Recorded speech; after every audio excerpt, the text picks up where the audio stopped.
在很多人口中呢 ，Lightning 现在已经变成了环保还有落后的代名词。那么，真的 Lightning 现在就这么落后吗？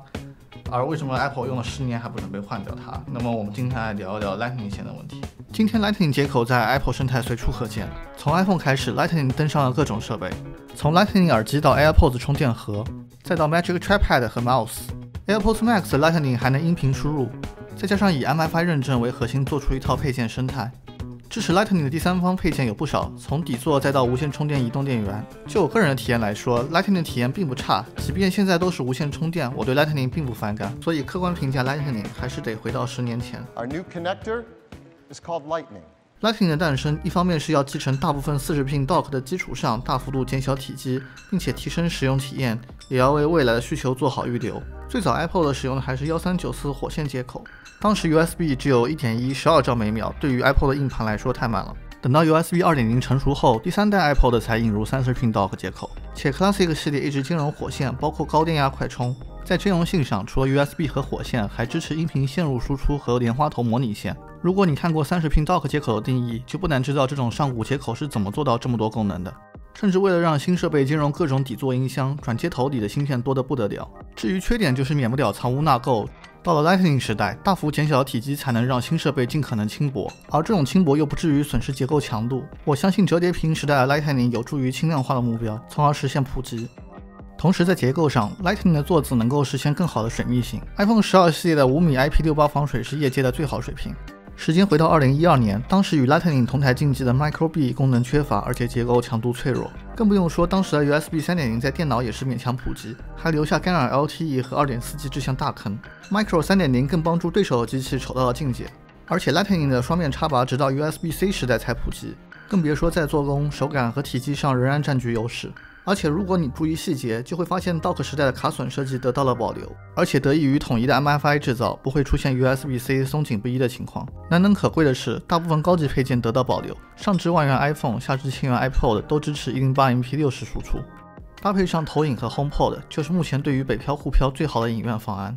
甚至 TV 4K 还支持杜比环绕声，所以我认为 Lightning 仍然具有优势的一个最重要原因就是体积。当然扯到 TV 还有很多东西可讲，我相信我比较系统化的信息组织方式能对你的思考方式产生影响。首先我们从初代 TV 开始，当时的硬件和初代 Intel CPU Xbox 类似，甚至能运行 macOS。当时由于老式电视还有很多，因此仍然保留了 S 端子所需的电花头，还有光纤音频。后面的 TV 使用 A 系列处理器，从而体积大幅度瘦身。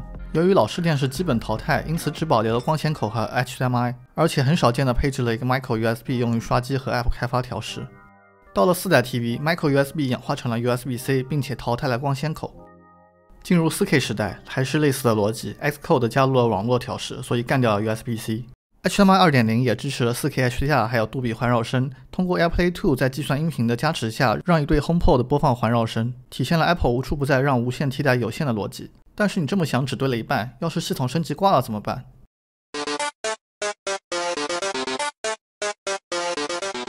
所以 FX 最耻辱的一天来了，在 TV 4K 发售近1年后，有人发现了一个隐藏的 Lightning 接口。这个 Lightning 接口藏在以太网口里，需要特别工具才能连接。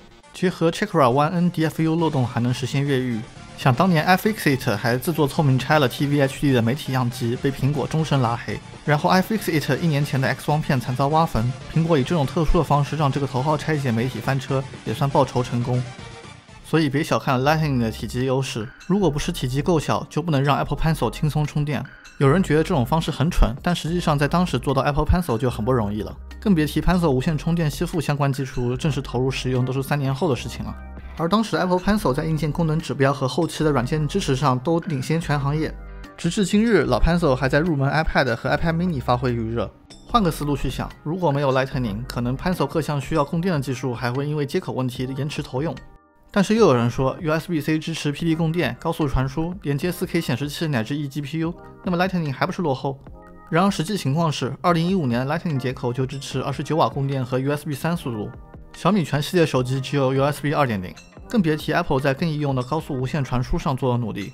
只不过 Lightning 可以有 USB 3，但对于 iPhone 没必要。真正有需要的是有专业需求的 iPad 和 MacBook， 而不是喊着要快充、要 USB-C 通用一切，但又吐槽全 USB-C MacBook Pro 不好用的键盘专业人士。因为很多人并没有资源去做选择，体验另外一种生态，但又希望这种锐评去获得满足。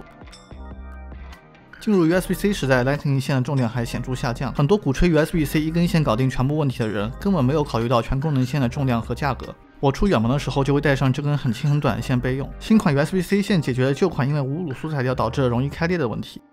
无卤素不仅仅是为了环保，更是为了使用者健康。如果你还担心线材强度不足、材料不耐用，官方和第三方还有编织线。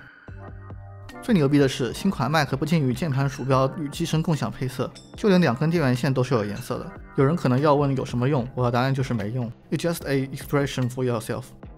整体上看来 ，Lightning、USB-C 和无线充电传输都是我目前数字生活的一部分。每一种方式都有其优劣势，对于我来说，只是在合适的地方用合适的方式。从工具的角度去评价一项技术或设计，和从玩具角度有本质的不同。今天的视频从 Lightning 聊到了接口的演进，再提到接口服务于系统的思路与目的。